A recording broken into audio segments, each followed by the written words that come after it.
Welcome to the newest episode of Beyond the Fame with Jason Fraley. I'm your host, Jason Fraley, picking the brains of the top filmmakers, musicians, and artists of our time.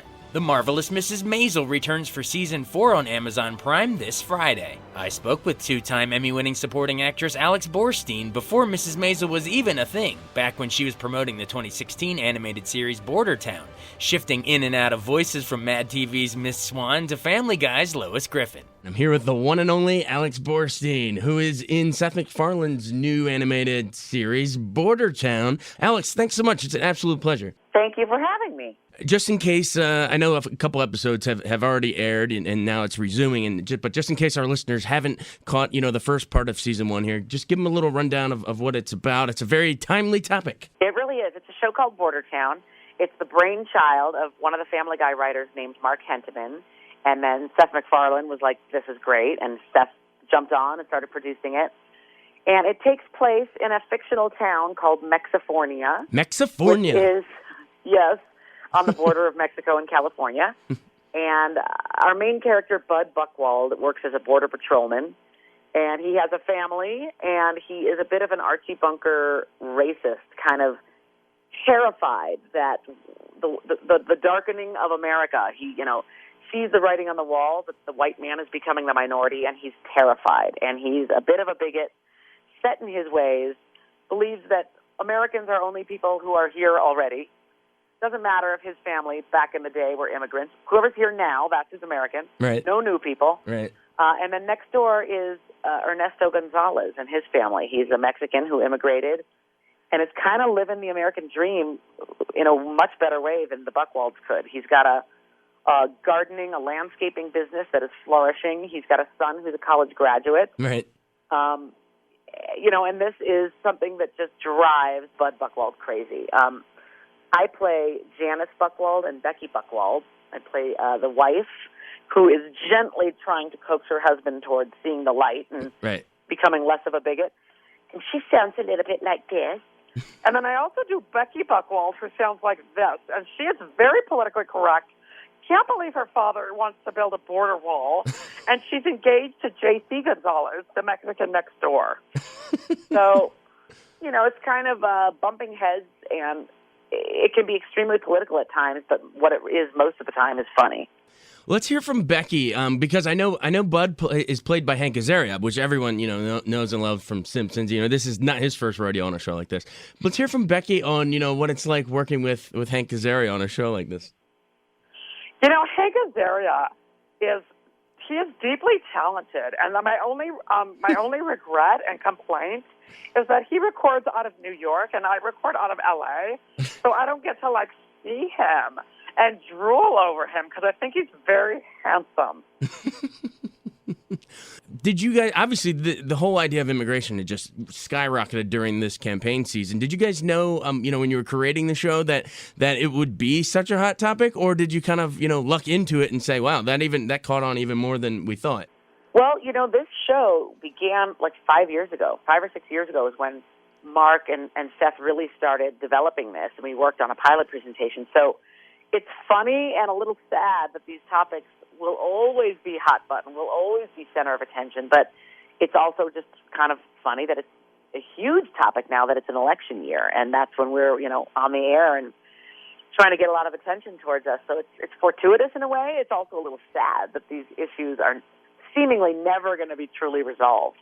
In terms of how do we know we're not pushing the envelope too far, we don't. And that's what comedy is, and that's what makes it scary. And sometimes you're walking a tightrope, and you want to satirize, and you want to, shine a light on the racism to ridicule it, but sometimes people might misread that as just being racist, and you walk that line all the time. But I think Mark and Seth do a really good job of the stick, the barometer is, are we laughing at it in the room when we do a table read, right, and the writers and the animators listen to it? Are we laughing? And that's kind of the key. Yeah, I mean, with comedy, you can't be afraid to go there because some of the funniest stuff, look at a Blazing Saddles or something, So just keep pushing the envelope. All right, well, what is Lois there? Could she tell me the genius of Seth MacFarlane? Well, when I first met Seth MacFarlane, he was, he had a kind of a George Clooney Caesar haircut and Coke bottle glasses and a vision. And his vision is now part of reality. It's part of the language of America and beyond. It's kind of amazing. He's one of the smartest people I've ever known and probably ever will know. He's a genius, and not just comedically, just in all rights. And working with him kind of raises the bar. I think it makes me a better performer. Definitely. I think, God, Family Guy is what, in like 14th year or something like that? Yeah. Yeah, that's incredible. crazy. Now, Lois, how do you and Peter keep it going after all these 14 years, man? What's the secret to this longevity of marriage? He's a moron. He constantly does the wrong thing, but he's an incredible lover. And at the end of the day, he's a good husband and a good father. So what am I going to do? You know what I mean? Now, I want Lois and Janice to go at it as opposed to who's better, Peter Griffin or the Hank Azaria. Oh, my God.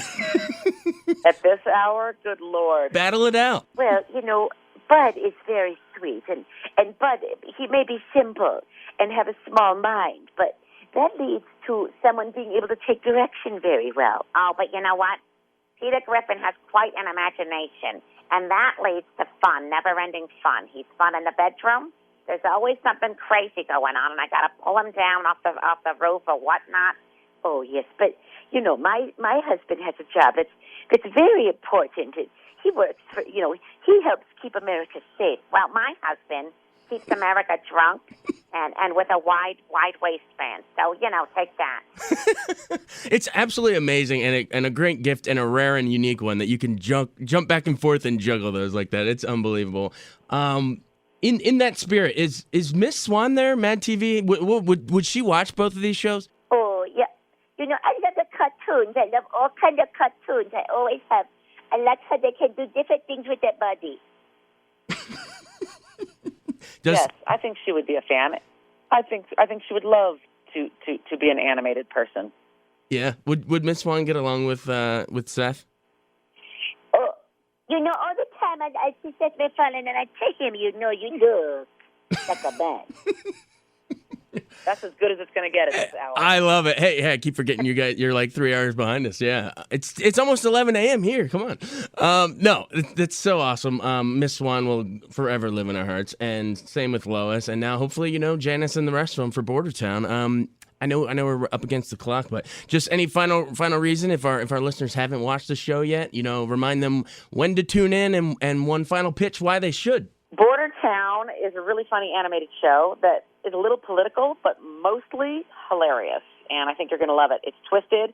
It's on Fox at 7 p.m. Eastern and Pacific, or 6 p.m. Central. Awesome. Well, Alex, you've been more than generous with your time and your various voices, so we really appreciate it. Best of luck with the show, and keep up the good work. You're hilarious. Thank you. Thanks so much.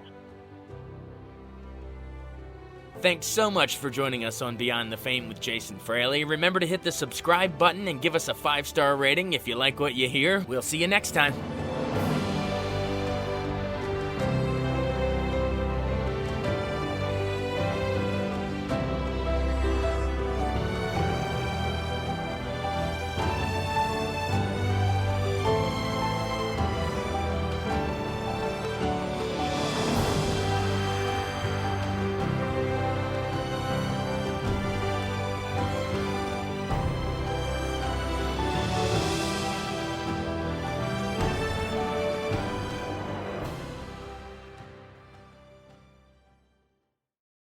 I wanted to take a second to tell you about an app I really enjoy. Living in the DC area is great, and Podcast DC gathers all of the local shows that I like all in one local app. Health, sports, local news, politics, and so much more. Podcast DC is the new local app with hundreds of DC area podcasts to choose from. I can earn exciting rewards just for listening and share the podcasts I love instantly. Available in the App Store or in Google Play, listen local with Podcast DC.